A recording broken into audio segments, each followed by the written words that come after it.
Welcome back to the Paulick Report News Minute, Woodbine Mile edition for this Friday. I'm Scott Jagow along with Ray Paulick.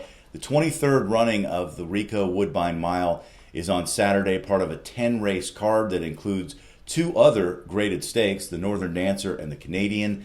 So a lot of great races to watch and races to bet.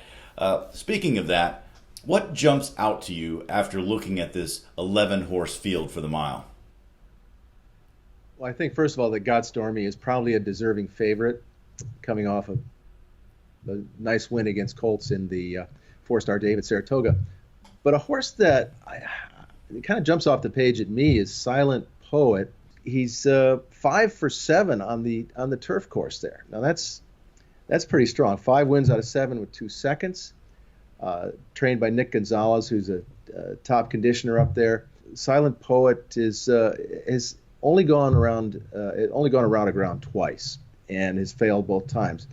This year he's won at 6.5 furlongs, then won at 7 furlongs, and now stretching out to a mile. I think it's within scope for this colt, and I give him a big chance to upset it at price. 15-1 morning line. Yeah, it comes out of the Play the King Stakes where the pace was fast and he was near the fast pace. So that's a check mark in his corner. You look at the four-star Dave, Got Stormy comes out of, also Raging Bull comes out of, also a very fast pace, 22 and 44 for a mile. But those two horses benefited from that fast pace because they were pretty far back early. So you got to keep that in mind. Another horse to think about here at 6-1 is Synchrony. His trainer, Michael Stidham, is 4 for 7 at the Woodbine meet with 2 seconds. That's pretty good. Synchrony comes out of the King Edward with a victory there. Hasn't stepped up to this level quite yet, but that's a logical next step for this horse. So I think Synchrony is another one to watch out. Yeah, grade 1 would be huge for Synchrony, Pin Oak stud homebred, who son of Tappet. So, a grade 1 win in a race like this could mean a lot toward a stallion career for the 6-year-old. There's a horse that I'm also taking a look at called El Tormenta, ridden by Woodbine's leading jockey, Ricoh Rosa da Silva, who has announced that he's retiring at the end of the year.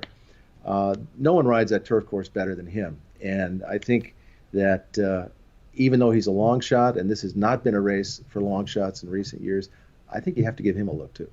And the owner, Samson Farm, has won this race 3 times. That's the most of any owner. So that's something to consider. We don't have any Europeans who are coming over directly to this race from racing in Europe. The closest to that is American Tank, who came over already from Europe and finished second in the Beverly D. She's the other filly here, 8-1. I think you have to watch out for her because she can, be close to the pace, and I don't see a ton of pace in this race like the races we talked about earlier. They did have that. This one seems to be setting up for you might have to be somewhere close to win this thing. Yeah, Awesome Tank, the European horse, ran a good second in the Beverly D, but when you look at her European form, she's not really a Group 1 type horse over there. She'd have to step up a little bit, and maybe this turf course will be to her liking.